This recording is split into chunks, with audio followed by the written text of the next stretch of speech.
हम सब ने अभी लौह पुरुष सरदार वल्लभ भाई पटेल की दूरदृष्टि से भरी हुई वाणी प्रसाद के रूप में प्राप्त की। मेरी बात बताने से पहले मैं आप सबसे भारत माता की जय का जयघोष कराऊंगा और आप सबसे मेरा आग्रह है, यूनिफॉर्म वाले सभी जवानों से भी आग्रह है और दूर दूर पहाड़ियों पर बैठे मेरे आदिवासी भाइयों बहनों को भी मेरा आग्रह है कि एक हाथ ऊपर करके पूरी ताकत से सरदार साहब का स्मरण करते हुए हम भारत माता की जय का घोष करेंगे। मैं 3 बार करवाऊंगा। पुलिस बेड़े के वीर बेटे बेटियों के नाम भारत माता की। कोरोना के समय में सेवारत कोरोना वॉरियर्स के नाम भारत माता की। आत्मनिर्भरता के संकल्प को सिद्ध करने में जुटे कोटि कोटि लोगों के नाम भारत माता की।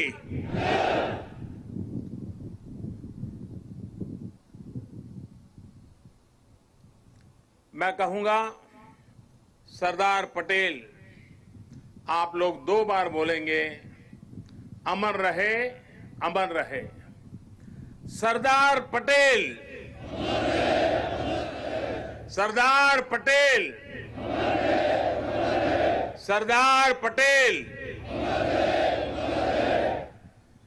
सभी देशवासियों को सरदार वल्लभ भाई पटेल की जन्म जयंती की बहुत बहुत शुभकामनाएं। देश की सैकड़ों रियासतों को, राजे रजवाड़ों को एक करके देश की विविधता को आजाद भारत की शक्ति बनाकर सरदार पटेल ने हिंदुस्तान को वर्तमान स्वरूप दिया। 2014 में हम सभी ने उनके जन्मदिन को भारत की एकता के पर्व के रूप में मनाने की शुरुआत की थी। इन 6 वर्षों में देश ने गांवों से लेकर महानगरों तक, पूरब से पश्चिम तक, कश्मीर से कन्याकुमारी तक सभी ने एक भारत श्रेष्ठ भारत के संकल्प को पूरा करने का प्रयास किया है। आज एक बार फिर यह देश मां भारती के महान सपूत को, देश के लौह पुरुष को श्रद्धा सुमन समर्पित कर रहा है। आज एक बार फिर यह देश सरदार पटेल की इस गगनचुंबी प्रतिमा के सानिध्य में, उनकी छाया में देश की प्रगति के महायज्ञ का अपना प्राण दोहरा रहा है। साथियों, मैं कल दोपहर ही केवड़िया पहुंच गया था और केवड़िया पहुंचने के बाद कल से लेकर अब तक यहां केवड़िया में जंगल सफारी पार्क, एकता मॉल, चिल्ड्रन न्यूट्रिशन पार्क, आरोग्य वन जैसे अनेक नए स्थलों का लोकार्पण हुआ है। बहुत ही कम समय में सरदार सरोवर डैम के साथ जुड़ा हुआ ये भव्य निर्माण एक भारत श्रेष्ठ भारत की भावना का, नए भारत की प्रगति का तीर्थ स्थल बन गया है। आने वाले समय में मां नर्मदा के तट पर भारत ही नहीं, पूरी दुनिया के टूरिज्म मैप पर ये स्थान अपनी जगह बनाने वाला है, छाने जा रहा है। आज सरदार सरोवर से साबरमती रिवर फ्रंट तक सी प्लेन सेवा का भी शुभारंभ होने जा रहा है।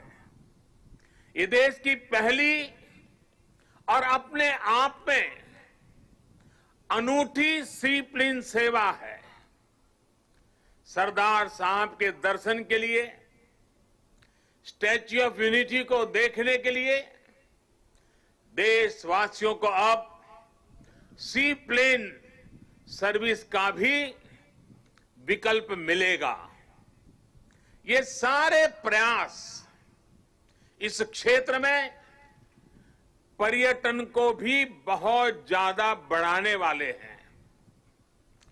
इससे यहां के लोगों को, मेरे आदिवासी भाई बहनों को रोजगार के भी नए मौके मिल रहे हैं।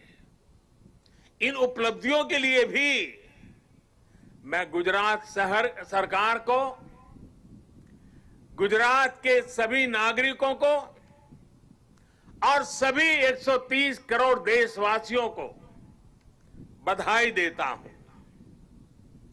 साथियों, कल जब मैं सारे क्षेत्रों पे पूरे दिन जा रहा था और वहां गाइड के रूप में यहीं आसपास के गांव की हमारी बेटियां जिस कॉन्फिडेंस के साथ, जिस गहराई के साथ, सभी सवालों के जानकारी के साथ, त्वरित उत्तरों के साथ मुझे गाइड कर रही थी, मैं सच में बताता हूं, मेरा मस्तक ऊंचा हो गया। मेरे देश की, गांव की आदिवासी कन्याओं का ये सामर्थ्य, उनकी एक क्षमता अभिभूत करने वाली थी। मैं उन सभी बच्चों को इतने कम समय में उन्होंने जो महारत हासिल की है और इसमें एक नया, एक प्रकार से एक्सपर्टाइज को जोड़ा है, प्रोफेशनलिज्म को जोड़ा है, मैं उनको भी आज हृदय से, मेरी आदिवासी बेटियों को बहुत बहुत बधाई देता हूं। साथियों, ये भी अद्भुत संयोग है कि आज ही महर्षि वाल्मीकि जयंती भी है। आज हम भारत की जिस सांस्कृतिक एकता का दर्शन करते हैं, जिस भारत को अनुभव करते हैं, उसे और जीवंत और ऊर्जावान बनाने का काम सदियों पहले आदि कवि महर्षि वाल्मीकि ने ही किया था। भगवान राम के आदर्श, राम के संस्कार अगर आज भारत के कोने कोने में हमें एक दूसरे से जोड़ रहे हैं, तो इसका बहुत बड़ा श्रेय भी महर्षि वाल्मीकि जी को ही जाता है। राष्ट्र को, मातृभूमि को सबसे बढ़कर मानने का महर्षि वाल्मीकि का जो उद्घोष था, जननी जन्मभूमिश्च स्वर्गादपि गरीयसी, ये जो मंत्र था, वही आज राष्ट्र प्रथम, इंडिया फर्स्ट का उस संकल्प का मजबूत आधार है। मैं सभी देशवासियों को महर्षि वाल्मीकि जयंती के भी हृदय से हार्दिक शुभकामनाएं देता हूं। साथियों, तमिल भाषा के महाकवि और स्वातंत्र सेनानी सुब्रमण्यम भारती ने लिखा था, मन्नुम इमयमले अंगल मलइये मालिल मिदुयदु पोल परिधु इल्लेये इन्नरू नीर गंगे आरेंगेल आरे इंगिथन मानबीर एदिरेदु वेरे पन्नरूम उपनिट नुल्लेंगल नुले पार मिसे एधोरु नुल इधु बोले पोन नोलिर भारत नांडेगल नाडे पोट रुवोमिंगते एमक्की कल्ले इडे। सुब्रमण्यम भारती जी की जो कविता है उसका भावार्थ हिंदी में जो मिलता है, दूर सुदूर क्षेत्रों के बारे में जो वर्णन है वो भी इतना ही प्रेरक है। सुब्रमण्यम भारती जी ने जिस भाव को प्रकट किया है, दुनिया की सबसे पुरातन भाषा तमिल भाषा में किया है, और क्या अद्भुत मां भारती का वर्णन किया है। सुब्रमण्यम भारती जी के उस कविता के भाव है, चमक रहा उत्तुंग हिमालय, चमक रहा उत्तुंग हिमालय, यह नगराज हमारा ही है। जोड़ नहीं धरती पर जिसका, जोड़ नहीं धरती पर जिसका, वह नगराज हमारा ही है। नदी हमारी ही है गंगा, प्लावित करती मधुरस धारा, बहती है क्या कहीं और भी ऐसी पावन कलकल धारा। सम्मानित जो सफल विश्व में, सम्मानित जो सफल विश्व में, महिमा जिनकी बहुत रही है। अमर ग्रंथ वे सभी हमारे, अमर ग्रंथ वे सभी हमारे, उपनिषदों का देश यही है। गाएंगे यश हम सब इसका, गाएंगे यश हम सब इसका, यह है स्वर्णिम देश हमारा। आगे कौन जगत में हमसे, गुलामी के कालखंड में भी सुब्रमण्यम भारती जी का विश्वास देखिए, वो भाव प्रकट करते हैं, आगे कौन जगत में हमसे, आगे कौन जगत में हमसे, यह है भारत देश हमारा, यह है भारत देश हमारा। भारत के लिए इस अद्भुत भावना को आज हम यहां मां नर्मदा के किनारे सरदार साहब की भव्य प्रतिमा की छांव में और करीब से महसूस कर सकते हैं। भारत की यही ताकत हमें हर आपदा से, हर विपत्ति से लड़ना सिखाती है और जीतना भी सिखाती है। आप देखिए, पिछले साल से ही जब हम आज के दिन एकता दौड़ में शामिल हुए थे, तब किसी ने कल्पना नहीं की थी कि दुनिया, पूरी मानव जात को कोरोना जैसी वैश्विक महामारी का सामना करना पड़ेगा। ये आपदा अचानक आई, इसने पूरे विश्व में मानव जीवन को प्रभावित किया है, हमारी गति को प्रभावित किया है।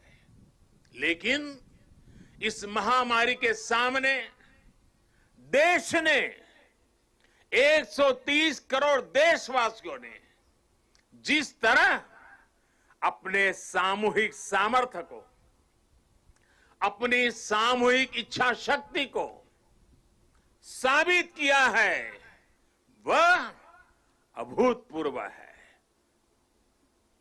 इतिहास में उसकी कोई मिसाल नहीं है। कोरोना वॉरियर्स के सम्मान में 130 करोड़ देशवासियों ने एक होकर कश्मीर से कन्याकुमारी, लेह से लक्षद्वीप, अटक से कटक, कच्छ से कोहिमा, त्रिपुरा से सोमनाथ, 130 करोड़ देशवासियों ने एक होकर जो जज्बा दिखाया, एकता का जो संदेश दिया, उसने 8 महीने से हमें इस संकट के सामने जूझने की, लड़ने की और विजय पथ पर आगे बढ़ने की ताकत दी है। देश ने उनके सम्मान के लिए दिए जलाए, सम्मान व्यक्त किया। हमारे कोरोना वॉरियर्स, हमारे अनेक पुलिस के होनहार साथियों ने दूसरों का जीवन बचाने के लिए अपने जीवन का बलिदान दे दिया। आजादी के बाद मानव सेवा के सुरक्षा के लिए जीवन देना इस देश के पुलिस बेड़े की विशेषता रही है।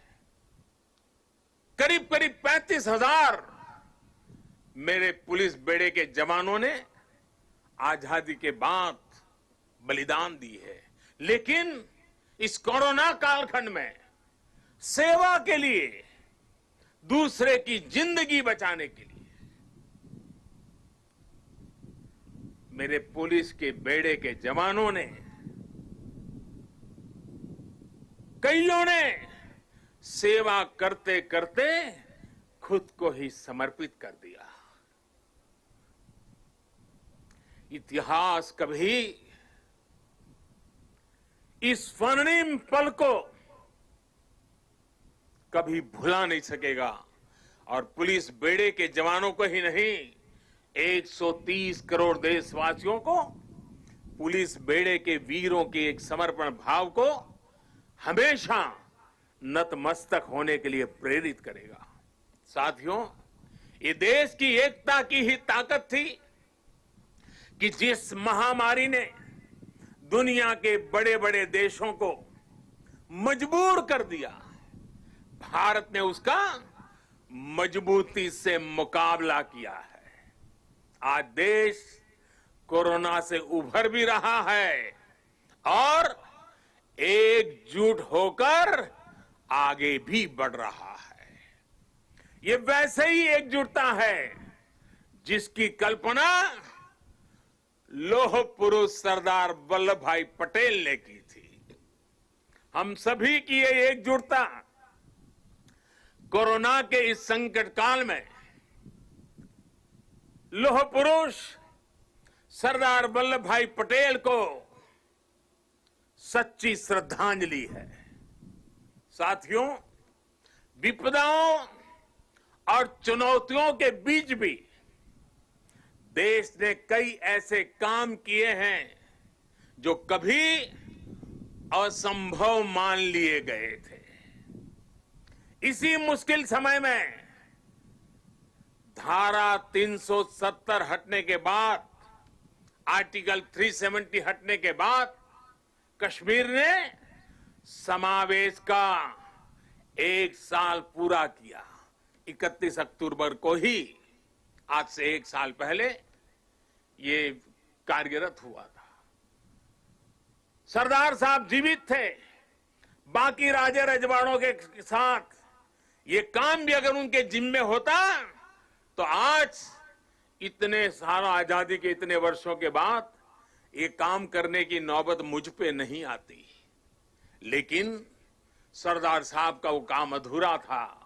उन्हीं की प्रेरणा से 130 करोड़ देशवासियों को उस कार्य को भी पूरा करने का सौभाग्य मिला है।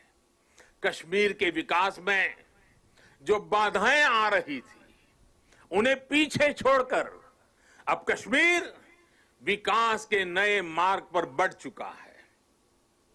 चाहे नॉर्थ ईस्ट में शांति की बहाली हो या नॉर्थ ईस्ट के विकास के लिए उठाए जा रहे कदम, आज देश एकता के नए आयाम स्थापित कर रहा है। सोमनाथ के पुनर्निर्माण, सरदार पटेल ने भारत के सांस्कृतिक गौरव को लौटाने का जो यज्ञ शुरू किया था, उसका विस्तार देश ने अयोध्या में भी देखा है।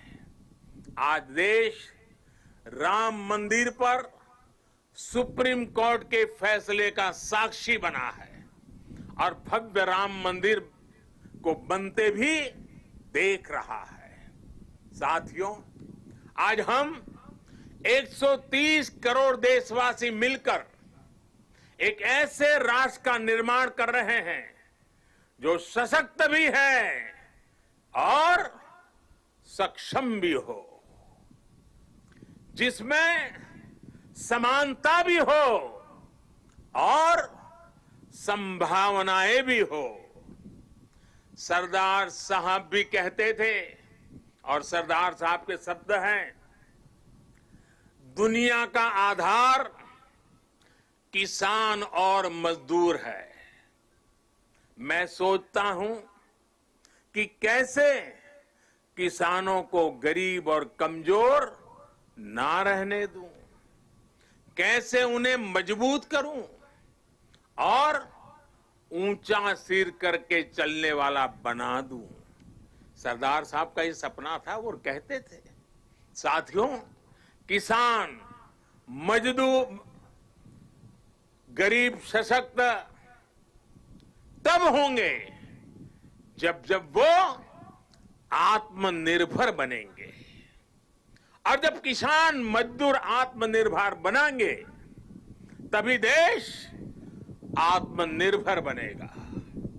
साथियों, आत्मनिर्भर देश ही अपनी प्रगति के साथ साथ अपनी सुरक्षा के लिए भी आश्वस्त रह सकता है, और इसलिए आज देश रक्षा के क्षेत्र में भी आत्मनिर्भर बनने की ओर बढ़ रहा है।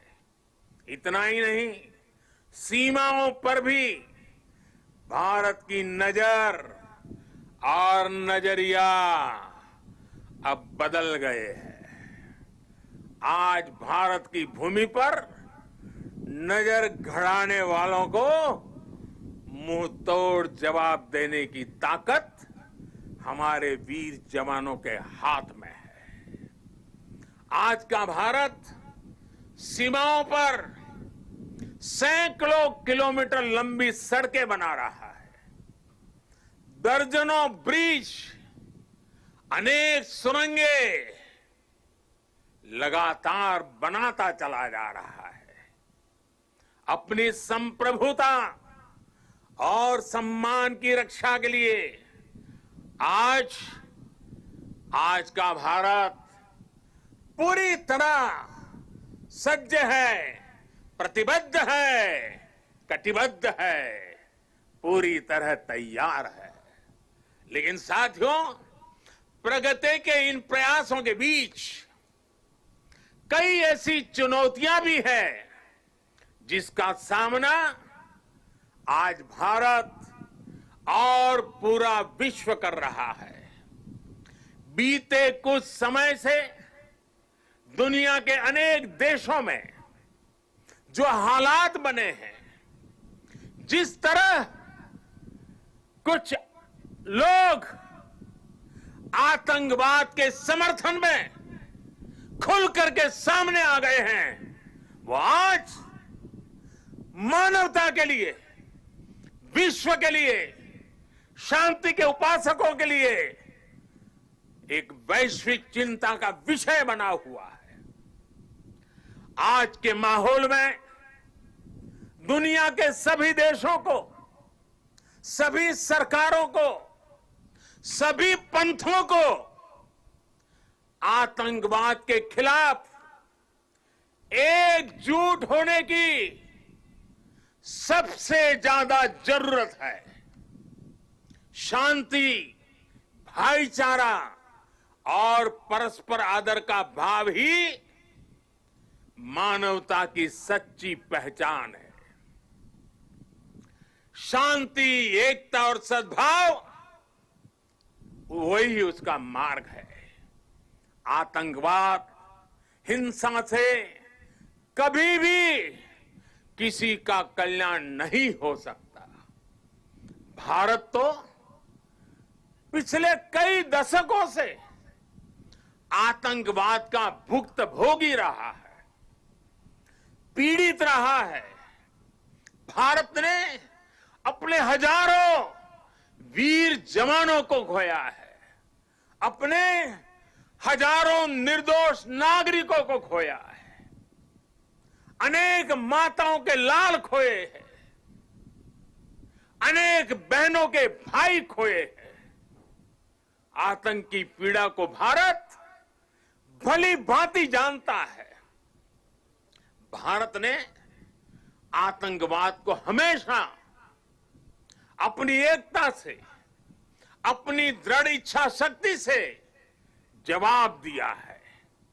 आज पूरे विश्व को भी एकजुट होकर हर उस ताकत को हराना है जो आतंक के साथ है, जो आतंकवाद को बढ़ावा दे रही है। साथियों, भारत के लिए तो एकता के मायनों का विस्तार हमेशा से बहुत ज्यादा रहा है। हम तो वो लोग हैं जिनको प्रेरणा मिली है, सर्वे भवन्तु सुखिनः। हम वो लोग हैं जिन्होंने आत्मसात किया है वसुधैव कुटुंबकम की। यही तो हमारी जीवन धारा है। भगवान बुद्ध से लेकर महात्मा गांधी तक भारत ने समूचे विश्व को शांति और एकता का संदेश दिया है। साथियों, राष्ट्रकवि रामधारी सिंह दिनकर जी ने लिखा है, भारत एक विचार, भारत एक विचार, स्वर्ग को भू पर लाने वाला। भारत एक विचार, स्वर्ग को भू पर लाने वाला। भारत एक भाव, भारत एक भाव जिसको पाकर मनुष्य जगता है। भारत एक भाव जिसको पाकर मनुष्य जगता है। हमारी ये राष्ट्र हमारे विचारों से, हमारी भावनाओं से, हमारी चेतनाओं से, हमारे प्रयासों से हम सबसे मिलकर ही बनता है। और इसकी बहुत बड़ी ताकत भारत की विविधता है। इतनी बोलियां, इतनी भाषाएं, अलग अलग तरह के परिधान, खान पान, रीति रिवाज, मान्यताएं, ये किसी और देश में मिलना मुश्किल है। हमारे वेद वाक्यों में भी कहा गया है,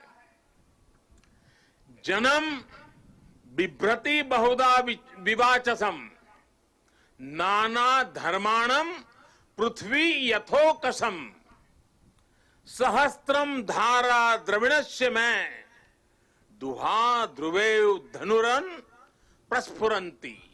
अर्थात हमारी ये मातृभूमि अलग अलग भाषाओं को बोलने वाले, अलग अलग आचार विचार व्यवहार वाले लोगों को एक घर के समान धारण करती है। इसलिए हमारी ये विविधता ही हमारा अस्तित्व है। इस विविधता में एकता को जीवंत रखना ही राष्ट्र के प्रति हमारा कर्तव्य है। हमें याद रखना है कि हम एक हैं तो हम अपराजेय हैं, हम एक हैं तो हम असाधारण हैं, हम एक हैं तो हम अद्वितीय हैं। लेकिन साथियों, हमें ये भी याद रखना है कि भारत की ये एकता, ये ताकत दूसरों को खटकती भी रहती है।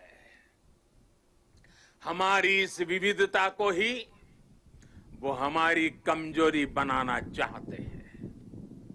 हमारी इस विविधता को आधार बनाकर वो एक दूसरे के बीच खाई बनाना चाहते हैं।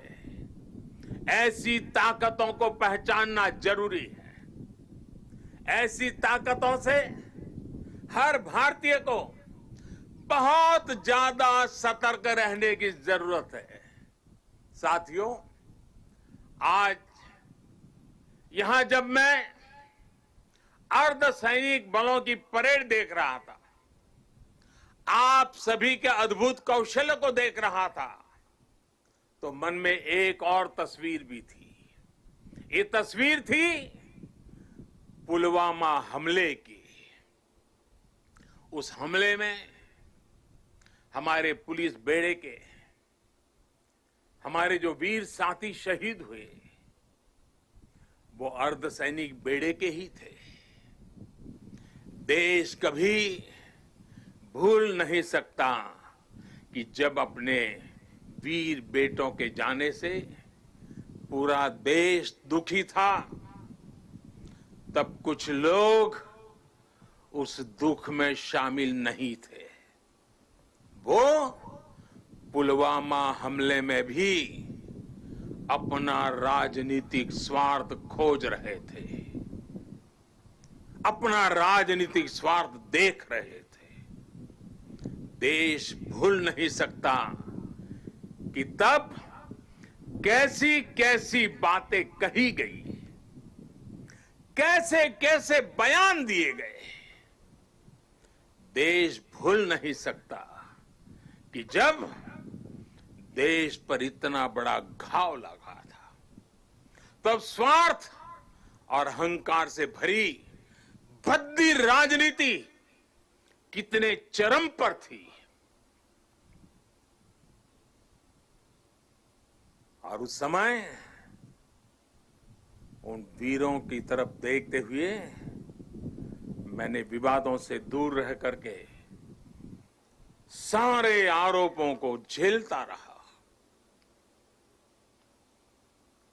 भद्दी भद्दी बातों को सुनता रहा।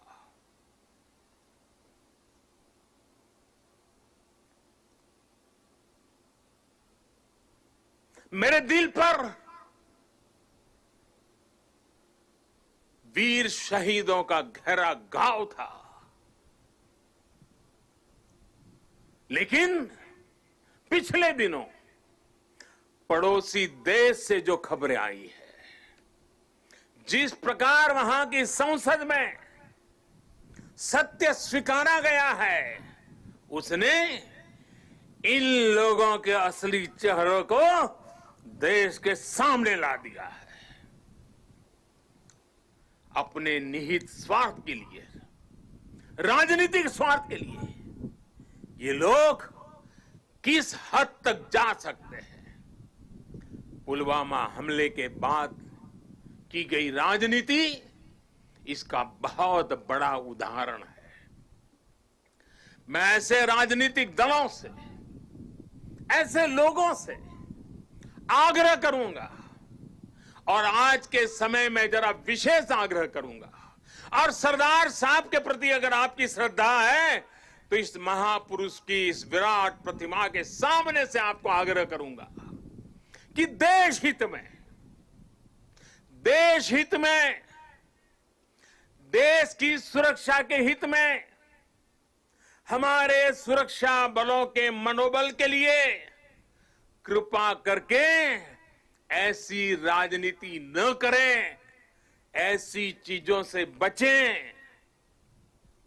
अपने स्वार्थ के लिए जाने अनजाने आप देश विरोधी ताकतों की उनके हाथों में खेलकर, उनका मोहरा बनकर न आप देश का हित कर पाएंगे और न ही अपने दल का। साथियों, हमें ये हमेशा याद रखना है कि हम सभी के लिए अगर सर्वोच्च कोई बात है तो वो है सर्वोच्च हित, देश हित। सर्वोच्च हित, देश हित। जब हम सबका हित सोचेंगे तभी हमारी भी प्रगति होगी, तभी हमारी भी उन्नति होगी। भाइयों और बहनों, आज अवसर है कि इस विराट भव्य व्यक्तित्व के चरणों में हम उसी भारत के निर्माण का संकल्प दोहराएं जिसका सपना सरदार वल्लभ भाई पटेल ने देखा था। एक ऐसा भारत जो सशक्त होगा, समृद्ध होगा और आत्मनिर्भर होगा। आइए इस पावन अवसर पर हम फिर से राष्ट्र के प्रति अपने समर्पण को दोहराएं। आइए सरदार पटेल के चरणों में नतमस्तक होकर हम ये प्रतिज्ञा लें कि देश का गौरव और मान बढ़ाएंगे, इस देश को नई ऊंचाइयों पर ले जाएंगे। इसी संकल्प के साथ सभी देशवासियों को एकता पर्व की एक बार फिर से बहुत बहुत शुभकामनाएं देता हूं। आदरपूर्वक सरदार साहब को नमन करते हुए, श्रद्धापूर्वक सरदार साहब को श्रद्धांजलि देते हुए मैं देशवासियों को वाल्मीकि जयंती की शुभकामनाएं, सरदार साहब की जयंती की शुभकामनाओं के साथ मेरी वाणी को विराम देता हूं। बहुत बहुत धन्यवाद।